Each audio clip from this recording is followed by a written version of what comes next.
Greetings, beautiful souls. I hope you are all doing well and surviving this time of unknown.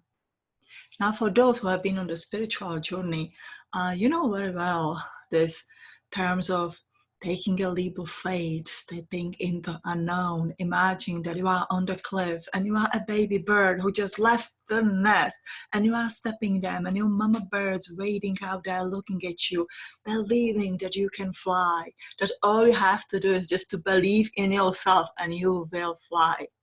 So we all know all these things and we all have been there several times in our life. The good part has been that our physical life has been kind of normal. We always have this sort of backup plan that if the spiritual is not going to work out, and I can step back into my regular, normal sort of to life and maybe feel the miserable, but I know I have this fallback plan. Well, now we are at this place of unknown. We don't really know what is going to happen. Is this coronavirus going to die down? Is going to be all back to normal? Is this going to redefine how we are living?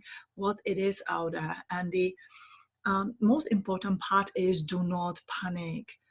It is a virus that is going to eventually be gone and we are going to heal from it.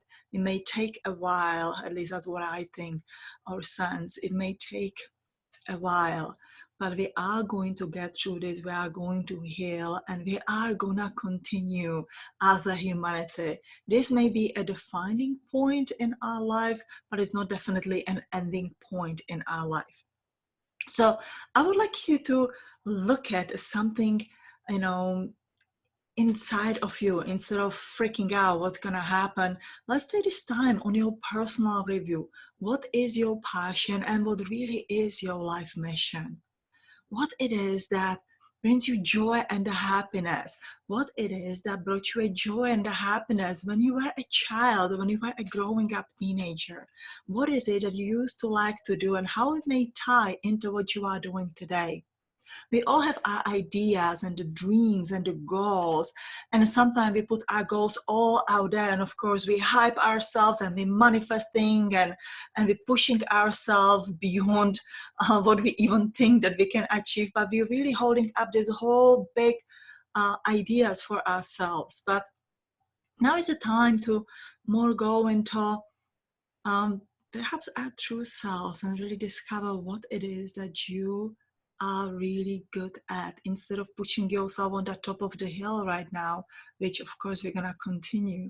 But take a lot of steps in that climb and stop, re-evaluate what it is that you are good at your life and what is it that you need to really focus on. So maybe that climb to the hill is just a little bit refocusing of which path you are going to take to get to the destination where you would like to be. So I'll give you an example from my life.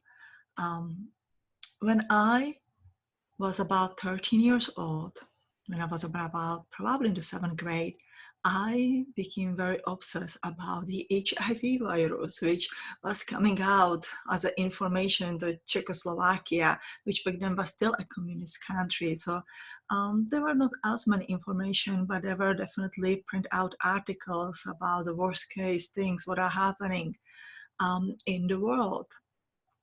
And I would cut them out and I would create this little scrapbook journal and read all about it. And I would think like, there must be a cure. And maybe I would like to be one day that part of the group who will come up with a cure for the diseases like this, for the illnesses that are said that are not curable. I was thinking that there's definitely a cure. Now, obviously, I didn't become a doctor. And I became a healer later on. It's just a journey that I have taken. Looking back from now, if I could tell something that girl who was 13 years old, I would tell her, don't ever stop dreaming about it, that you can help the people, that you can help them different way, maybe unconventional way than the modern medicine is helping them. Don't ever give up your dreams, because that's what you are doing in the future. Of course, even I blocked myself terribly. And after I outgrew teenager years, I tried to very much to be normal and not to have this kind of the feelings and the emotions and the energies and the spirits that would scare me, and me trying to be normal and brave and in the everyday life.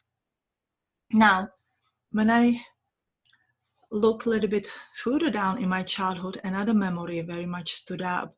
And that would be a Christmas when I was about probably 8 or 9 years old. And it was a wonderful Christmas, one of probably the best Christmas we had as a family, what I remember from my childhood memory. Of course, my family may say differently, where I have received this beautiful theater. It was a box with different kind of the props that you can stand up. It had a roll down the curtain, and I received a whole box of the marionettes, so probably a 20 marionettes that I could play the theater for. I would entertain the whole family and the neighborhood with the stories, with the fairy tales and the stories I would make up, and it just filled my heart with joy to tell the story. And it would make me happy to see the people engage and listening to me, because I grew up at the times without the tablets and the computers, and a TV program for the children was probably only, well, almost not probably, you could watch on the Saturday and the Sunday morning. That's what's about it. So in a way, we were lucky growing up in the time where telling the story was the most entertaining thing, or one among the entertaining things.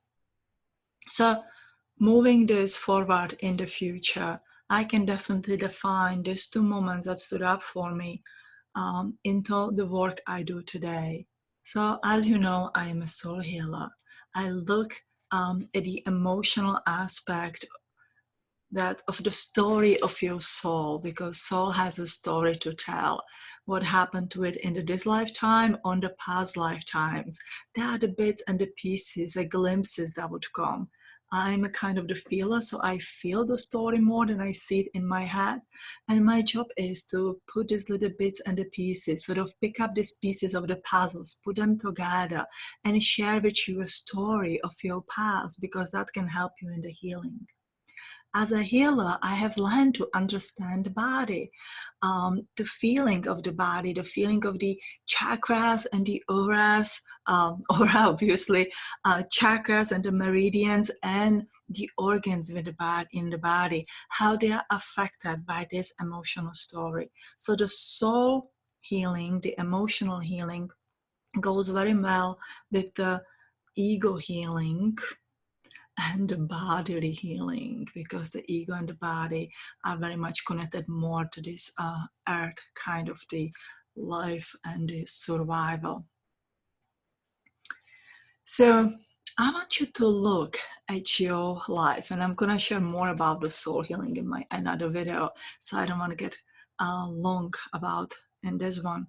So I want you to look at your life and look back when you were a teenager or a child, of the things that you used to like to do, and how do they fit into what you are doing today. I realized that I really like to make meditations, and again to doing this healing and finding the root of the problem, which actually is the biggest part of the soul healing, the finding the root of the problem. Why are we getting sick? Why is this body getting sick? Why some people get sick and when some people don't get sick? It's absolutely fascinating telling the story and writing.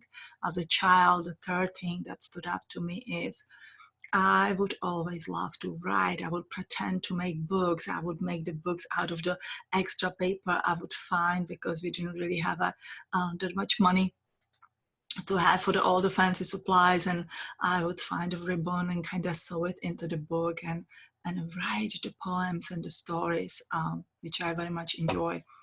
And that's what I can pick up on in this life.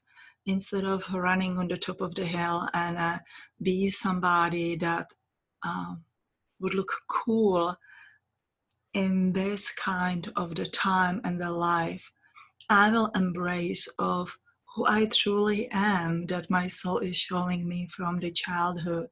I am the storyteller. I am the healer who strive forward, finding the cures, the healing. And when I say the cures, for me it means the approach of in the energy healing that hopefully one day will go hand in hand in the modern kind of the healing. And of course, I like to write. So with my story, I hope that I inspired you to look at your story of your life and define what is your life mission, who you are, and what is it that you are really passionate about. Now, I want you to mark your calendar for the April 4, 2020. This is the very important day in this year. It is the 444 portal. It's actually the only portal that we're going to experience in this year with the number 4. We know that we are in a year of abundance, which is the number 4. We know that the abundance can go two ways because we live in a place of duality. It can be positive or it can be negative. Now, this portal is opening for us. April 4, 2020, 2 and 2 will be the 4. Now, naturally, anytime we're going through the portal, remember the Lion's Gate we do every year, right? There's a lot of negative energy coming out. It's not really there to get you. It's for you to cleanse, define who you are, let go of what no longer serves you in the positive way, and embrace the highest vibrational energy. So embrace the positivity so you can walk through this portal. Now, interestingly enough, the situation that we are in now, it's really suggesting more be anxious, be depressed, feel really bad about yourself. This time of the uncertainty is not a good time really to feel positive or dandy or uplifted about anything. And you're supposed to go through this portal. Now, get this one. We are in the 10 years window where you can be a reality writer, where you should be a reality writer. That means that you can change the destiny of your life and life of those that you are caring about. Now, as the side of the light knows it, the side of the dark knows it as well. So as I said before, we are racing with time. Now we are supposed to pass this portal. We will pass this portal whenever you are conscious about it or not. But the more conscious we are about it, and the more we pull ourselves together and we uplift ourselves about this time of the fear, literally this collective fear and the anxiety, the more we activate our positive abundance through this portal. Now, don't take me wrong, guys. I do get stressed too. I get anxious sometimes, and it hits me too, the collective fear, the collective anxiety, that unknown, what is going to happen. And then I always plug into this energy and I feel, okay, Eva, lift yourself above, do your energy exercise.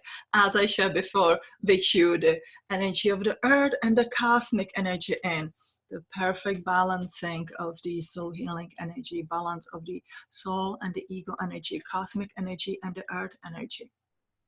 And the more we get ourselves into it, we're gonna pass this portal beautifully. Literally the next several years, if not your whole life, and the generations that comes after us will benefit from this. So let's encourage one another. Let's share what works and what doesn't work. Share your empowering story. Share about your passion. Share about your life mission. Share what you used to like to do and how you're finding it today. Share and do what you are good at. And try to find some time to laugh and feel good about yourself and about the future, because it is important. What we're gonna carry through this portal, it's going to be manifested to us. Now, one last thing. I was sitting here and, having that moment like, oh my God, what are we gonna do? And I hear from the plate and says, create an avatar. Create an avatar for yourself and be that avatar, be that in that energy. So I want to share that with you. Create an avatar of who you would like to be. Are you riding a dragon? Are you an awesome healer? Can you manifest this and that? What are your super ability? Are you good at sewing a face mask? Are you an awesome seamstress? Are you a good baker? Again, are you a healer? And make it as your special ability. Like imagine yourself in that cosmic kind of the body that you would like to have, or in the body that you are. It doesn't matter. Bring this in your physical life. Find something that you enjoy to wear, or something that will define you, that this is what my avatar likes.